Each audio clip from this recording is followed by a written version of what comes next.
Good morning, students. Assalamu alaikum wa rahmatullahi wa barakatuh. In the last classes, we are discussing the applications of Mudaraba, and we have completed 3 or 4 type of applications of Mudaraba, and we are continuing the same class. And the next application of Mudaraba is the letter of credit based on Mudaraba. We know what is the LC certificates.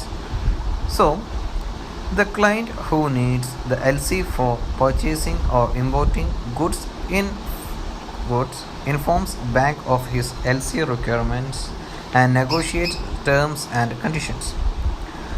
After successful negotiation, the client will place a deposit with the bank, and then acting as the Mudarib bank will establish the LC and pay the proceeds to the negotiating bank utilizing the client deposits. അതായത് ഒരു ക്ലയൻറ്റിന് എന്തെങ്കിലും goods import ചെയ്യാൻ, മറ്റു രാജ്യങ്ങളിൽ നിന്ന് import ചെയ്യാൻ, purchase ചെയ്യാൻ എന്നതിനൊക്കെ വേണ്ടിയിട്ട് നമ്മൾ അതത് രാജ്യങ്ങളിലേക്ക് വേണ്ടി എടുക്കുന്ന ബാങ്കുമായി ബന്ധപ്പെട്ടുള്ള ഒരു സർട്ടിഫിക്കറ്റാണ് LC സർട്ടിഫിക്കറ്റ്. സോ ഇവിടെ ക്ലയൻറ്റ് ബാങ്കുമായിട്ട് അതിന് വേണ്ടിയിട്ടുള്ള റിക്വയർമെൻറ്റ്സും അതിന് നെഗോഷിയേഷൻസും അതുപോലെ തന്നെ അതിൻ്റെ ടേംസ് ആൻഡ് കണ്ടീഷൻസൊക്കെ അനുസരിച്ച് ബാങ്കുമായിട്ടൊരു ധാരണയിലെത്തും. സോ ആഫ്റ്റർ ഒരു സക്സസ്ഫുൾ നെഗോഷിയേഷന് ശേഷം ഈ ക്ലയൻറ്റ് ആ ബാങ്കിൽ ഒരു ഡെപ്പോസിറ്റ് ബാങ്കിൽ വെക്കും. ആൻഡ് ഈ ബാങ്കാണ് ഇനി മുദാരിബ്, അതായത് ഈ ക്ലയൻറ്റിൻ്റെ ഫണ്ട് ഉപയോഗിക്കുന്ന മാനേജർ മുദാരിബായിട്ട് പ്രവർത്തിക്കുക. സോ ഇതിന് ശേഷം ബാങ്ക് ഇയാൾക്ക് വേണ്ടിയിട്ടുള്ള LCകൾ പ്രൊവൈഡ് ചെയ്യും. അതായത് ഇനി വേറൊരു രാജ്യത്ത് അല്ലെങ്കിൽ വേറെ സ്ഥലത്ത് പോയിട്ട് നമ്മൾ ഇമ്പോർട്ടിങ് നടത്തുകയാണെന്നുണ്ടെങ്കിൽ അവിടെയൊക്കെ ആവശ്യമായിട്ടുള്ള ഈ LC ലെറ്റർ ഓഫ് ക്രെഡിറ്റ് എന്ന് പറയുന്ന ഈ സംഭവം ബാങ്കാണ് ഈ ക്ലയൻറ്റിൻ്റെ ഡെപ്പോസിറ്റ് യൂട്ടിലൈസ് ചെയ്തുകൊണ്ട് ബാങ്കാണ് അതിന് വേണ്ടിയിട്ടുള്ള ഉറപ്പ് ലെറ്റർ ഓഫ് ക്രെഡിറ്റ് കൊടുക്കുക. After depositing the goods and the bank will share with the client the profit from the venture according to the terms and agreement of venture. അതായത് ഇനി ഈ പറയപ്പെടുന്ന ഗുഡ്സ് ആൻഡ് സംഭവങ്ങളൊക്കെ ഡെപ്പോസിറ്റ് ഉപയോഗിച്ചിട്ട് അത് കിട്ടിയതിന് ശേഷം ഇതിൽ വരുന്ന എല്ലാ തരത്തിലുള്ള പ്രോഫിറ്റുകൾ ഈ ക്ലയൻറ്റും ഈ ബാങ്കും തമ്മിലുള്ള മുൻധാരണ പ്രകാരമുള്ള പ്രോഫിറ്റ് റേഷ്യോയിൽ അവർ ഷെയർ ചെയ്തെടുക്കുകയാണ് ചെയ്യുക. ഇതാണ് ലെറ്റർ ഓഫ് ക്രെഡിറ്റ് ബേസ്ഡ് മുദാറബ എന്ന് പറയുന്നത്. And the next one is coming the മുദാറബ ഇൻ ഇൻഡസ്ട്രിയൽ ഓപ്പറേഷൻസ്. അതായത് ഇൻഡസ്ട്രിയൽ ഓപ്പറേഷനുകളിൽ മുദാറബ എങ്ങനെയാണ് ആക്ട് ചെയ്യുന്നത് എന്നുള്ളതാണ് നമ്മളിവിടെ അങ്ങനെ പഠിക്കാൻ പോകുന്നത്. എ പ്യുവർ കേസ് ഓഫ് മുദാറബ in an industrial operation will be one in which one person, for example, a finances an industrial project, say a shoe factory which is managed solely by another person B. അതായത് industrial ഓപ്പറേഷനിൽ വരുന്ന മുദാറബയുടെ ഒരു case എന്ന് പറയുന്നത് one person one മുദാറബ ആ രൂപത്തിലാണ്.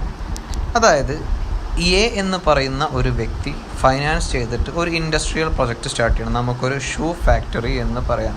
And ഇത് manage ചെയ്യുന്നത് fully manage ചെയ്യുന്നത് ഒരൊറ്റ പേഴ്സണാണ്. ബി എന്ന് പറയുന്നൊരു പേഴ്സണാണ് ഈ ഒരു ഷൂ ഫാക്ടറി മാനേജ് ചെയ്യുന്നത്. And the factory is set up from the scratch with A's money and everything including the used machinery etc. അതായത് ഇതിൽ ബി എന്ന് പറയുന്ന ഈ ഒരു വ്യക്തി ഫാക്ടറി സെറ്റപ്പ് ചെയ്തു ഫ്രം ദ സ്ക്രാച്ച്. ആരുടെ സഹായത്താൽ? എ എന്ന് പറയുന്ന റബ്ബുൽ മാൽ അല്ലെങ്കിൽ ഫൈനാൻഷ്യറുടെ ക്യാഷ് ഉപയോഗിച്ച് അതിൻ്റെ തുടക്കം മുതൽ അവസാനം വരെയുള്ള എല്ലാ ഓപ്പറേഷൻസും നടത്തി. മെഷീനറി എല്ലാ കാര്യങ്ങളും ബി എന്നുള്ള വ്യക്തി എയുടെ ക്യാഷ് ഉപയോഗിച്ചിട്ട് നടത്തി. And it is sold out so that nothing remains of the project but cash. അതായത് ഇനി ഈ ഒരു പ്രൊജക്റ്റ് സോൾഡ് ഔട്ടായി, ഈ ഒരു ഫാക്ടറി സോൾഡ് ഔട്ട് ആയതിനു ശേഷം അവിടെ ഇങ്ങനെ പ്രൊജക്റ്റിൻ്റെ റിമെയിൻ ചെയ്തിട്ടുള്ള ഒരു കാര്യങ്ങളുമില്ല. പക്ഷേ ആ ഒരു ബിസിനസ്സിൽ വന്നിട്ടുള്ള ക്യാപിറ്റലും ഈ ക്യാഷും കാര്യങ്ങളും മാത്രമാണ് റിമെയിൻ ചെയ്യുന്നത്. And assuming a profitable ending, ഈ ഒരു ഫാക്ടറിക്ക് ഒരു പ്രോഫിറ്റബിൾ ആയിട്ടുള്ള എൻഡിങ് ആണ് ഉണ്ടായിട്ടുള്ളത്. And as capital would first be paid back to him and the remaining cash will he distributed between A and B in the proportion agreed in the beginning. അതായത് ഇങ്ങനെ നമ്മൾ ഒരു ഫാക്ടറി നിർത്തി ശേഷം ഇതിൽ ഫസ്റ്റ് ചെയ്യേണ്ട കാര്യം ഫൈനാൻഷ്യറുടെ ക്യാപിറ്റൽ എമൗണ്ട് എത്രത്തോളം ഉണ്ടോ അത് ഫുള്ള് റിട്ടേൺ ചെയ്യുക എന്നുള്ളതാണ്.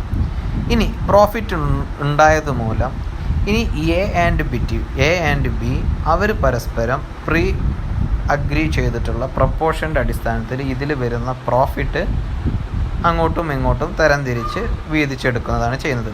In the case the amount of cash in the end is less than what a has invested either there is a loss.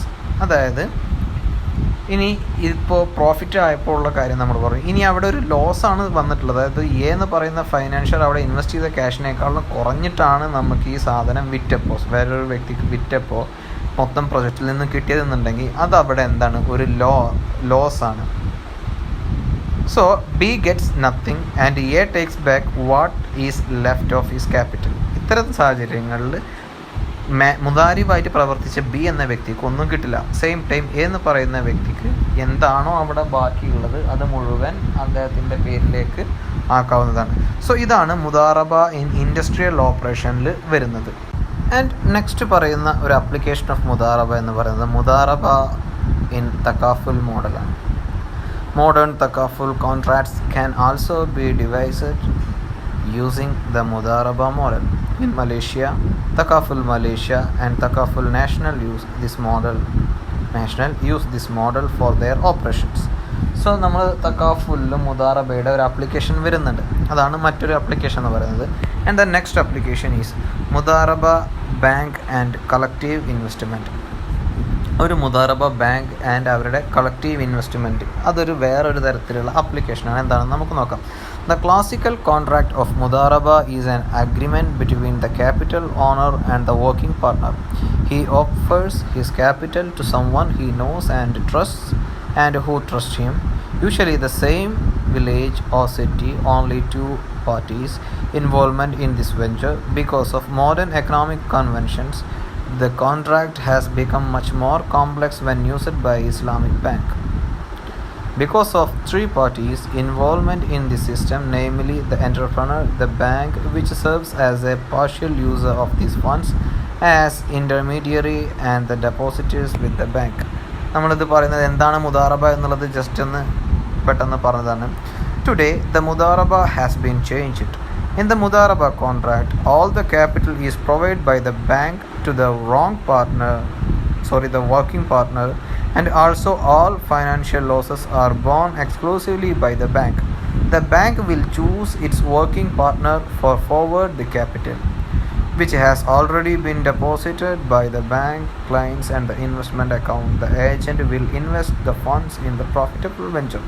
So ഇന്നത്തെ കാലത്ത് എങ്ങനെയാണ് മുദാറബ പ്രവർത്തിക്കുന്നത് എന്നുള്ളതാണ് പറയുന്നത്. നമുക്കറിയാം ബാങ്ക് ക്യാപിറ്റൽ എമൗണ്ട് കൊടുക്കുക ചെയ്യുന്നത്. സോ ഒരു ക്യാപിറ്റൽ എമൗണ്ട് കൊടുക്കുമ്പോൾ ബാങ്ക് മാക്സിമം അതിൻ്റെ അതായത് ഓരോ പ്രൊജക്റ്റിനെ പറ്റിയിട്ട് എല്ലാം കാര്യമായിട്ട് ഫീസിബിലിറ്റി സ്റ്റഡി നല്ലോണം ഉണ്ടാവും.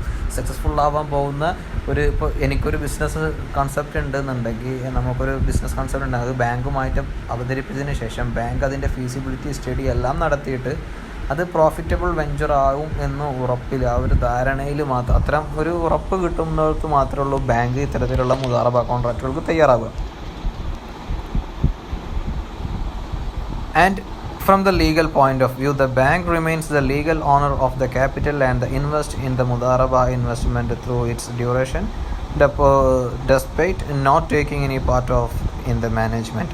But the bank must be sure of proper use of the capital, avert losses due to mismanaged by the working partner. To find the right investment is usual for the bank and seek the service of an investment expert.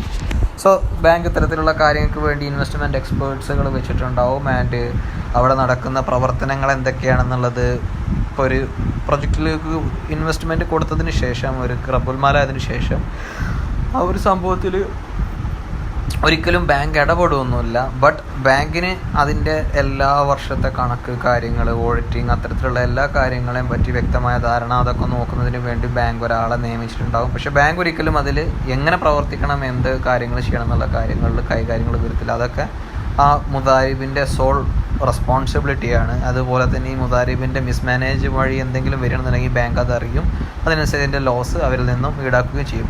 So ഇതൊക്കെയാണ് മുദാറബ, bank and collective investment എന്നുള്ള കാര്യത്തിൽ പറയാനുള്ളത്. So ഇത്രയാണ് നമുക്ക് മുദാറബ and it's applications പഠിക്കാനുള്ളത്. Thank you students.